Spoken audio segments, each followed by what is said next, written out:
इस वक्त हमारे साथ मौजूद हैं कौसर आज़ाद, जो कि गांडी विधानसभा को जो उपचुनाव है उसमें निर्दलीय प्रत्याशी है। आपका हमारे चैनल में सबसे पहले स्वागत। जी शुक्रिया आपका चैनल का और आपके टीम का मैं धन्यवाद देता हूं कि आपने इतनी कीमती समय हमको दिया और आशा करते हैं कि आप मेरी बातों को जनता तक पहुंचाने में कामयाब रहेंगे। आपने नामांकन किया है, क्या सोच के नामांकन किया है? क्योंकि यहाँ पे सबसे बड़ा जो चेहरा यहाँ पे पूर्व मुख्यमंत्री हेमंत सोरेन की पत्नी है। बिल्कुल, बड़ा चेहरा तो है, इसमें कोई शक नहीं है, लेकिन नामांकन का मेरे उद्देश्य है, मेरा सोच ये है कि अब तक मैंने जो क्षेत्र का भ्रमण किया हूँ या अब सब जब देख रहा हूँ कि 24 साल हो गए और इस बीच कई विधायक बने और आके चले गए, और ये हालात रही है आज के डेट में देखा जाता है कि 24 सालों में आखिर क्या किया उन्होंने। ये जनता भी कहीं ना कहीं आक्रोश है। उस बीच हमारे माइनॉरिटी के लोग भी एक पार्टी को लेकर के, एक अपने कम्युनिटी को लेकर के वोट देते आ रहे हैं और देते चले आ रहे हैं। और ख़ास करके हमारे यहाँ का जो जनता है वो जाति और पार्टी ये दोनों देख रही है। यही दो वजह है कि आज का यहाँ का विकास जो है कहीं ना कहीं दरकिनार हुआ है और उसका फल नहीं मिल पा रहा है।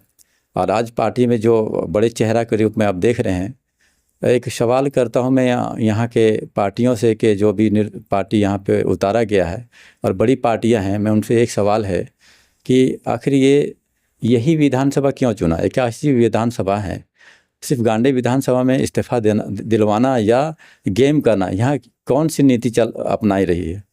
कहीं ना कहीं उनका मंशा जो है वो साफ नहीं है। यहाँ का सीट है वो किसी अन्य हाथों में जाने के लिए बेबस है और तैयार भी हो चुका है, ये खाका तैयार कर लिया है।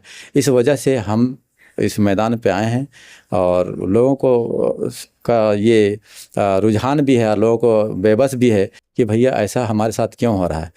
और ख़ास करके मैं इसलिए आया हूँ ताकि वो जो प्लान है उसका प्लान का जो है मैं नेगलेक्ट करूँ। तो आप नामांकन के बाद आप घूम रहे, हर जगह घूम चुके हैं, तो लोग क्या रिएक्शन है? हमारे जनता जो है वो काफ़ी खुश हैं, उनका प्यार और आशीर्वाद दोनों मिल रहा है। और जहाँ भी जा रहे हैं लोग चाह रहे हैं कि आपके जैसे नेता आए या आपके जैसा युवा आए, ताकि यहाँ का जो लोकल उम्मीदवार है वो हम लोग को ज़्यादा बेहतर सोच सकते हैं।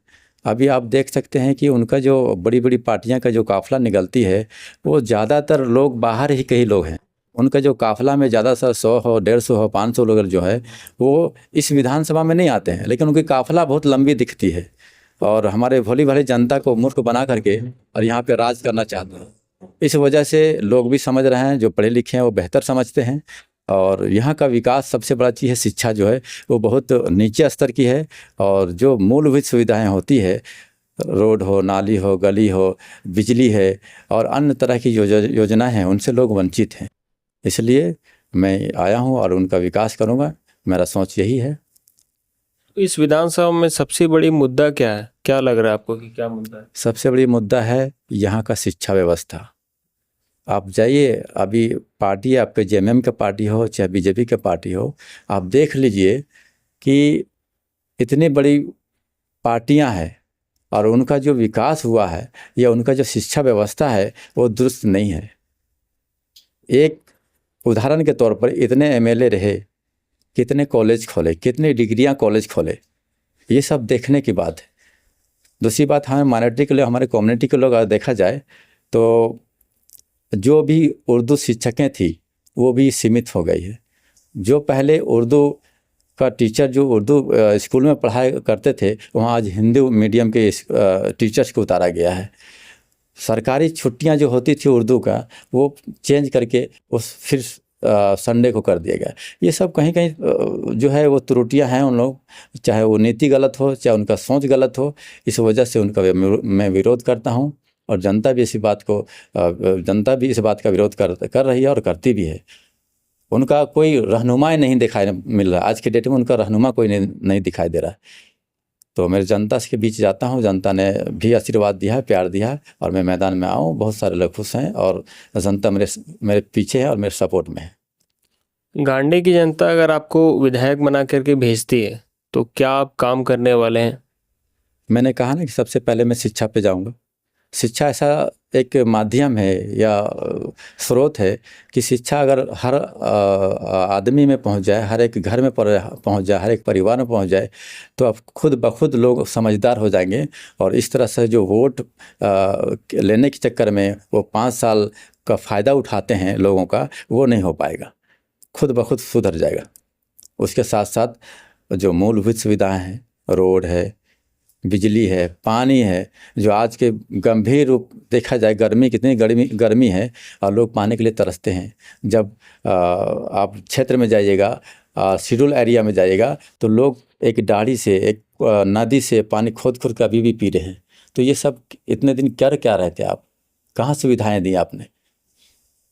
यहाँ का पार्टी, यहाँ का नीति बहुत ही गलत नीति रही है।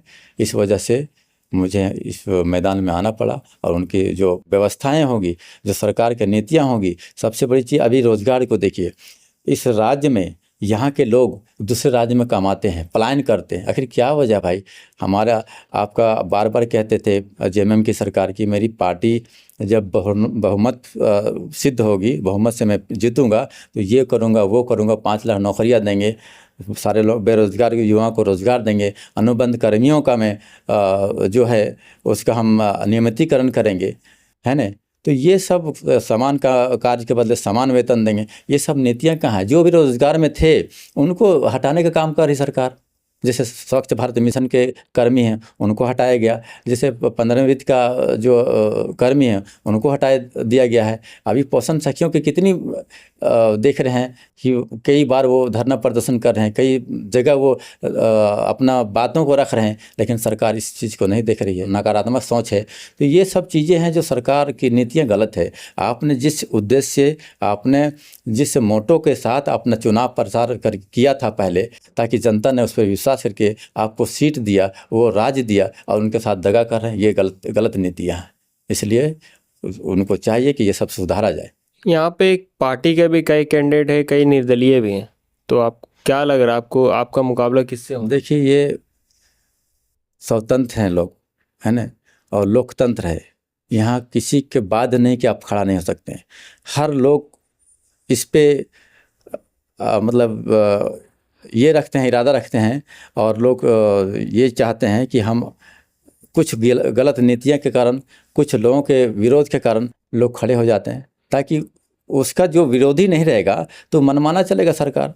इसलिए तो लोग नामांकन करते हैं, उम्मीदवार बनते हैं, ताकि हो सकता है कि उनकी सोच रहता है कि हम उम्मीदवार के तौर पर आएँ और जनता के बीच जाएं, उनका सेवाएं लें और उनको हमें लाभ दिलाएं। नहीं, आप किसको मान रहे हैं? अपना अपोनेंट कौन है? मेरे सारे ने, मेरे जो भी अभी 11 कैंडिडेट हैं, हम सबको विपक्ष मानते हैं। सब अपना अपना मोटो के साथ उतरा है। खास करके मैं उनका विरोधी हूँ जो अभी इतने दिनों में राज किया, चाहे पार्टी जिस पार्टी से हो, मैं उसका विरोध हूँ। आपने वो अवसर नहीं दिया, ना वैसा कार्य किया, इसलिए ऐसे लोग, आपका निर्दलीय हो चाहे पार्टी से हो, लोग खड़ा उतरे हैं। चाहे निर्दलीय के रूप में उतरा हो, चाहे पार्टी अन्य पार्टी के बैनर तले उतरा हो, उतरा तो है खिलाफ के लिए, ताकि वो चाहता है कि यहाँ का सुधार, आगे जो गलत हुआ उसको सुधारा जाए। इस वजह से लोग पार्टी में आए हैं और निर्दलीय प्रत्याशी के रूप में आए हैं, ताकि जो गलतियाँ हुई उसको सुधारा जा सके। ठीक है, बहुत बहुत शुक्रिया हमसे बात करने के लिए। जी धन्यवाद आपके चैनल के सभी टीमों को। और मैं जनता से अपील करता हूं कि अभी बहुत सारा गेम हो रहा है, बहुत सारा पैसे का खेल हो रहा है। आप अपने वोट, अपना मत को बर्बाद ना करें। आप शिक्षित परिवार, शिक्षित उम्मीदवार और शिक्षित समाज के रूप में बनाना चाहते हैं तो शिक्षित उम्मीदवार को लाएं, मेरा यही अपील है। और वोट बैंक ना बने। आप सिर्फ अभी आप मैं एक और रिक्वेस्ट करता हूं कि अभी गठबंधन सरकार की बार बार कह रही कि हम गठबंधन आएंगे और बीजेपी को हराएंगे। ठीक है, आपने गठबंधन की बात कर रही है, लेकिन क्या इतने बड़ी झारखंड में और कितने लोकसभा अभी चुनाव हो रहा है, क्या एक भी उम्मीदवार हमारे मुस्लिम समुदाय के लोग नहीं थे, इस लायक नहीं थे?